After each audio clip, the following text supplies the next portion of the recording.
Don't adjust your set or monitor or phone or whatever. This isn't a Citroen, I know. This is a Hillman Imp. As it's been sat since February, something like that, 2021 for reference. Well, it's a bit of a long story to this one, so maybe I should explain. What I'll do is I'll talk about what the Imp is first, as in it's a car, but then I'll talk about what this Imp is, because this Imp isn't a normal Imp. So the first thing to note is it's a Hillman Imp, which you know, because I've already said that. 1973, this model. So the number plate, let's do some number plate deciphering, because it's always fun, is, oh dear, there's the registration number. For those who aren't in the UK, I'll give you a quick rundown of what this means. Ian at Hubnut has done a better version of this. He's done a whole video dedicated to it. Of course he has. But very briefly, N means nothing. Forget it. Random. UO, that's an area code. It's a regional identifier. It means it shows you the area the car was registered. So normally the location of the first dealership. So you would think UO, or places beginning with U in the UK. It was actually registered in Devon. UO, Devon.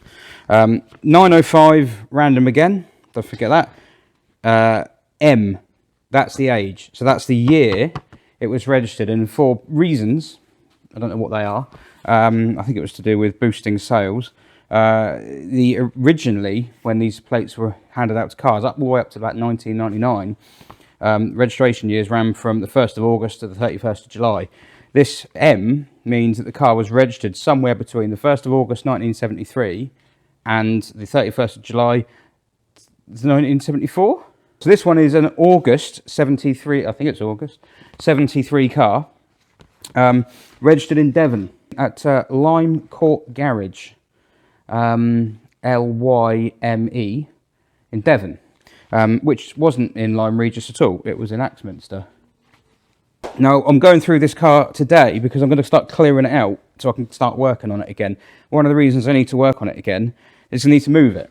I need to move it because the SM that you're on can't be worked on where it is because it's so big and you can't get around it. So I'm going to move the SM over there, but that means the Imp has to move, and the Imp is currently immobilised because there's bits of it on the floor.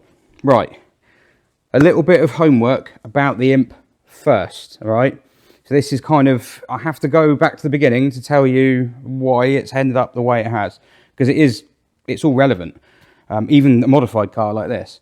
So the Imp was launched in 1963, the Hillman Imp, launched in 1963. It had been on the drawing board, on the design board, at Roots for not particularly long time, actually. I think it was only in development for a couple of years. And it was actually the brainchild of two young engineers, two bright things. I think they were in their 20s. I want to say Tim Fry and Mike Parks. Basically, they'd seen the Mini, and because that came out slightly earlier. I think the Mini was 59 in its earliest guise, or largely 60. They'd seen the Mini, and they'd seen other cars, small cars, looking like they might actually be worth bothering with. Because I have to remember, before the Mini came along, and before the Imp came along, what did Hillman make? Motorised sideboards. You know, they didn't make anything like this. So they had this idea, we'll make a small car. Now, Minis, well, we all know the tale about Ford buying a Mini and chopping it up to see how the hell they made it for the money, because they couldn't figure it out. Coming to the conclusion, they weren't making any money, because it was just crazy how they could get so much into so little. These guys went about it a different way. So, the first thing everyone knows about a Hillman Imp is that the engine, as they say in America, is in back. The reason the engine's at the back is actually quite simple. If you have the engine at the front, you have to contend with two issues. The Mini dealt with both, and dealt with them very well. You have to deal with CV joints, having the wheels be able to turn and propel the car at the same time, and getting the gearbox in there and not sacrifice some floor space, because I don't care what anyone says about rear-wheel drive being better. If you've got a front-mounted rear-wheel drive car, front engine mounted, rear-wheel drive car, and it goes the prop shaft along there, you're losing space. It's fact. You are losing space. You've got a space inside the car Where's the prop shaft? You've got a diff under the back seat. You're losing room. It's inefficient, okay? If you want a sports car, yeah, probably better because it's more fun to drive. If you want a performance saloon or you want something like, yeah, okay, I get it. But for an everyday car, for a shopping car, it's worse. Of course it is. If you can compact everything into a small space and just give you all that room at the back, like a Mini has, or a Ford Fiesta, or a Golf, or anything like that, of course it's better. Citroen saw that in the 30s. So, Mini, the Mini, or Austin 7, I think it was at the time. I don't know, I don't know anything about Minis. I'm an Imp guy. That had an engine at the front and transversely laid out, drive shafts at the front, blah, blah. It's all crammed in the front. An engineering masterpiece, that car. Packaging masterclass. Bring everyone in, show them the Mini. This is how it's done. You guys are all rubbish. Even you, Citroen, you haven't managed this. And it's true, they hadn't. They were still putting them in like this. So, the Imp could have done that, but the costs would have been high, and it's risky. Mini had pulled it off. I refer to them as Mini. I don't know, Austin, Morris, whatever. They'd pulled it off. Odds of these guys doing it, seeing as they didn't have Isagonis on board, and he was obviously quite a clever chap. Risky business. So, they put the engine in the back.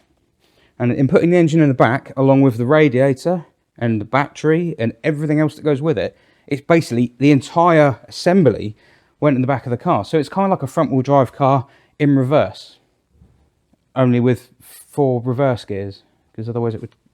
So you've got engine, gearbox, blah, blah, blah at the back here. Now, it's not a transverse layout. It is in line. We'll have a look at that later. The engine is mounted in line. It has a transaxle, so that means it's like a Beetle. The engine is hanging out beyond the back axle. The engine actually starts, I can see it.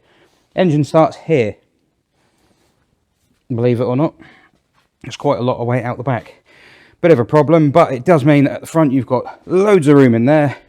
If you're clever about it, you've got a bit of room in there. You've got room for seats. You've got a floor which is really flat. There's only a small hump along the middle, and that's for the gear linkage to go down. You've got loads of space. Now the Mini is slightly smaller. This is a bigger car than the Mini, not by much, but it's very different to a Mini. It's a completely different way of trying to achieve the same thing. And basically, these two young engineers did a couple of prototypes of these, a couple of drawings. I think they knocked a prototype together, which was a fair bit more curvy. And they went to the chairman of Roots. They went to them and they said, this is our idea. It's rear-engined. That makes it simple. It means we can have drive shafts with little rubber couplings on the end. We don't have to faff about with CV joints or anything like that. We just have UJs and just have UJ rubber coupling. Nice and simple. And then you've got all the room inside it, all the room outside it, blah, blah, blah. And they expected to be told to go away, and they didn't. They weren't told to go away. They were told, all right, build it. Sorry. So they did, and it got rushed together.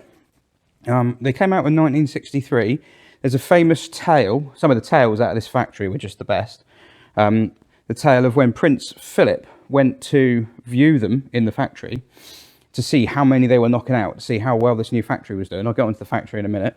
This car will have a Scottish accent if it could talk. But yeah, Prince Philip went to see the factory when it opened, and he's, oh wow, look at all these cars coming out, because there's transports coming out with loads of imps on the back. Oh, it's just fantastic. You know, however he talks. And they're going off, brilliant. Except the truck was going around the block and dropping them off and all being unloaded and then reloaded onto different trucks to just, make it not blatantly obvious. And brought through again. So it's kind of the same cars going around and around. Like, actually, we've made 5. It's just we keep putting them through on a different truck. So, yeah, it was rushed. It was actually a really innovative car. I know it's rear-engined. I know that sounds a bit old hat. Well, this is from the 60s, but it's not. It's about as modern as they could have got at the time. Genuinely, it is. It's got fully independent suspension all the way around. So at the front, it does have sort of middle pivoting wishbones, and they're proper wishbone. You look at the wishbone, that I can't take one off to show you, but it's like a chicken wishbone. You probably could break it in the middle if you pulled. They're mounted in the middle, and then the wheels are mounted on uprights on kingpins. So there's no upper suspension arm. There's a strut with a spring, and there's the arm, and the arm is big, and the 2 pivot points are pretty much in the middle. So it's kind of almost like swing axle geometry. It's not ideal, but it is independent, and it rides pretty well. It actually does ride pretty well. The back end, by modern standards, a bit shash, but by 60 standards, pretty good. Semi-trailing arms. And the semi-trailing arms, like you get on a Sierra, they're not great. To be honest, they're a little bit limited in what they can do, but on something like this, that's actually pretty trick. That's pretty clever. So it's got that, fully independent suspension all the way around. Having an engine hanging out the back, anyone who's picked up a Volkswagen Beetle gearbox will be thinking, oh my God. Beetle engine, the gearbox, the gearboxes weigh a metric ton, honestly. They're so heavy. You think, well, no wonder it handles so badly. All that weight at the back. This is where they started to get really clever. The engine in the back of these, it isn't a Coventry Climax engine. Everyone said, oh, they've got a Coventry Climax engine. They haven't got a Coventry Climax engine. It's a Hillman engine. The design was based on a Coventry Climax engine that was used in water pumps, I think, on firefighting equipment. It wasn't a Coventry Climax engine, but there's a lot of similarities. I don't know if it was built under license or not. It's that close. The engine was all aluminium, and it was overhead cam in 1963. Now let's go forward into the 80s. Ford are still using pig iron to make their engines with push rods in the 80s. And here's an overhead cam, all aluminium engine. The weight of which, I mean, it was 70 kilos, I think, something like that, for the engine. The transaxle, which was bolted in front of it, again, all aluminium casing. That is ridiculously light. It's not quite as light as a Reliant Fox gearbox, because that's really, really light. But it is really, really light. And considering it's got the diff in it as well, you know, an inline box doesn't. It's got the diff in there and everything. It's just all in one. And it's only about that big. It's tiny. The engines that came in the cars originally were 875cc. They made about 35, 37 horsepower, something like that. They're good engines. They really are good engines. There's a lot of BS out there about reliability and mechanical problems and the engines being difficult and everything.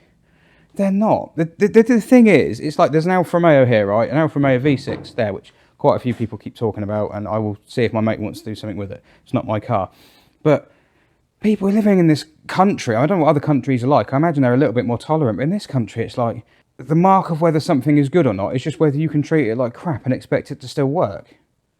So like Triumph come along and they do a V8 engine, all aluminium, overhead cams, so it's more advanced than the Rover V8 straight away. It's smaller capacity than a Rover V8, but it wasn't a bad engine. It's just that people don't maintain anything. People don't look after stuff. They just drag it into the floor, show a load of lack of mechanical sympathy, and then complain when it breaks. Well, yeah, they were. Rover K Series, there's another one. I mean, well, I suppose they were a little bit... In some ways, they were a bit crap. But in other ways, it was how they were looked after. Alfa Romeo Twin Sparks, exactly the same. You know, you look after them, they're fine. You do what they're supposed to do to them. Check the oil weekly. Yeah, because they do drink oil. You can say that's rubbish because it drinks oil every week, but it's got as much power out of a 1.6 as most cars have out of a 2 litre. So what do you want, you know? And in those days, when they were building Alfa Romeos that had that engine, the old Twin Sparks, what was everyone else making? CVH. So the deal with these cars is that people didn't look after them, and they tried to look after them in the way they look after some push-rodded, pig iron lump, old British standard engine or whatever. And it's more highly strung than that. It's proper engineering, so you need to look after it. You need to keep on top of the cooling system. You can't just let it block up. You can't just, just leave the coolant in there, it'll be fine. Just you put a bit more water in it, bit more water in it, bit more... No, because it just bungs everything up. The fins and the radiators bung up. The water pump gets all corroded. You have to keep on top of it. And you can't not look after something and then moan when it doesn't break, when it doesn't work.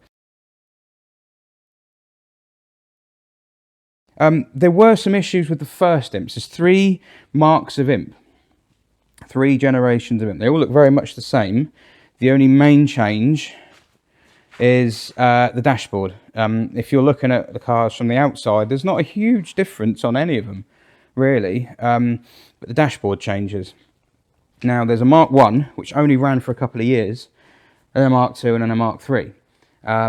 Again, I know so little about Hillman Imps, I couldn't tell you which dashboard the Mark 2 has, whether it's got that one or the early one. I think it's the early one. I think it's the earlier dashboard.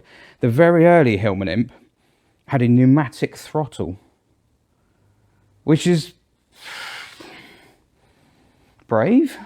I don't know why. I imagine it's because the throttle pedal is about here, and the carburetor is about here. And they thought, well, having a cable go all that way is going to be unreliable. So yeah, it could be that. There was a load of little things that it had, the Mark 1, but they slowly got rid of them all as time went on. But the Mark 1 was superseded quickly by the Mark 2 in 1965. Pretty sure that was visually very similar. It just didn't have the pneumatic throttle, and there was one or two things that had been simplified. The Mark 3 came along in oh God, I don't know. I have no idea. I was going to say 67, but I don't think it's true. Imp people will be watching this. Well, they probably won't. If you are, hello. They'll be watching this going, what the hell? Why haven't you researched this? Why don't you know what you're talking about? Well, I don't. I'm sorry. I love the car and I love imps and I think they're great, but I don't have the space in my head to remember all the details. I've got too many TVRs and Citroens in there at the moment. And getting the SM. Did I mention bought a Citroen SM? Has kind of booted out some of the other things that I knew. So I've forgotten more about these and I know now. Pretty sure Mark 3 is regarded as a Chrysler imp. And that's where the story gets important with this particular car, because Chrysler Corporation took over the Roots Group. Was that in 67 or 68? I can't remember. But basically, a lot of people refer to them as Chrysler imps after that point. They're not, they're Hillman. But yeah, they were bought out by the Chrysler Corporation, which in turn was bought out by Peugeot, PSA. Remember that. We'll come back to that. So they didn't do a huge amount. I believe, I've heard, the quality of those cars actually goes down a little bit. There are some bits that the later cars do better, but for the most part, the early cars are generally seen as being a bit more desirable now. A proper Roots car. They have different stickers under the front panel there. You can identify them. The dashboard is the main difference. Most imps that you see are probably Chrysler, because the very early 60s ones, yeah, the Roots ones, there's less of them. One of the things they did change was that front suspension. On the very early cars, again, there could be some myths involved here, and I know what federal laws are like with headlights, but as I understand it, the headlamps wouldn't meet a regulation for the minimum height from the floor. And because of the way they'd set the geometry up on the car, to raise the car up high enough, which was that's all they could do really, lift the car up high enough to get those headlamps off the floor a certain amount, gave the front of the car positive camber, so the top of the tyres was pointing outwards. If you look at very early imps, they quite often are like this. I mean, it must have been awful to drive. The only thing I thought in counterpoint to that might be, well, it's going to have horrendous understeer. But is that deliberate? Do they want that? Do they want to make it understeer? Because it's got a rear-mounted engine. So surely understeer is good if you've got a rear-mounted engine. You want to factor that in. But obviously, long-term, they didn't, because they changed the pickup points for the suspension. And this car has the later ones, which means it would have sat pretty much near enough neutral. Maybe still a tiny bit positive. Unless you lower it, and then you lower it, and then you end up with 3 degrees of negative camber like this one. Like that. I don't like that. People think it's cool. It's not. It drives like crap. Yeah, Chrysler bought Hillman out, or Roots out. Hillman Imps aren't the only names for these cars, because in true British fashion, they were named anything they wanted. This car was also known as a Singer Chamois, one of them. That was the posh version, so it was the same car, same engine, but it had a bit of wood capping along the top there and a bit of wood across the dashboard. I don't know if they had leather in them, probably not. They probably had some slightly posher wheel trims and things. It was just like, oh, your neighbour's bought a Hillman Imp. Obviously, you want to come across better than your neighbour. So, yeah, you go and buy the next one up. For people who wanted to be seen as being sporty, you could buy the Sunbeam, well, the Sunbeam Imp Sport, I think, in other countries, but in this country, you also had the Sunbeam Stiletto. The Sunbeam Stiletto was the same car, but a slightly lowered roofline and slightly more tapered at the back. They called it a coupe. I mean, it was about as much a coupe as that is a convertible. It wasn't, but that was the Sunbeam Stiletto. And then they used that same body shell to make, I think they made it, was it the Hillman Imp Californian? I mean, honestly, it's like they got, like, one of them's there, that's our 3 types there, and then that one, actually, we could do that one like that as well, Oh no, but that one could be a bit one like this. Actually, no, that one could do that as well. And that. Oh, that's what it was to start with. And then you end up with this cluster of imps, and yeah, it's a mess. So Chrysler bought the Roots Group out, late 60s, we think, I reckon, possibly. Pretty sure it was. And Chrysler itself, in turn, got bought out in 70, should know this one, 78, 79, something like that. This is why you started seeing kind of a mix-up between Chrysler badge cars and Simca badge cars, which then became Chrysler. Chrysler, Talbot Alpines and Alpines. There used to be Simcas. And you think, what the hell's going on here? That's why. So they kept the Imp going until 1976. So it had a 13-year production run. I think less than 500,000 were sold. If you compare that to the Mini, which I'm guessing is in the millions, rather vulgar, if you ask me. I think it's much more exclusive to have the Imp. So yeah, they kept it going for 13 years. I think it had become a bit of a joke by the end of it, to be honest. I think people used to laugh at these cars, which is a shame, because they're actually really good.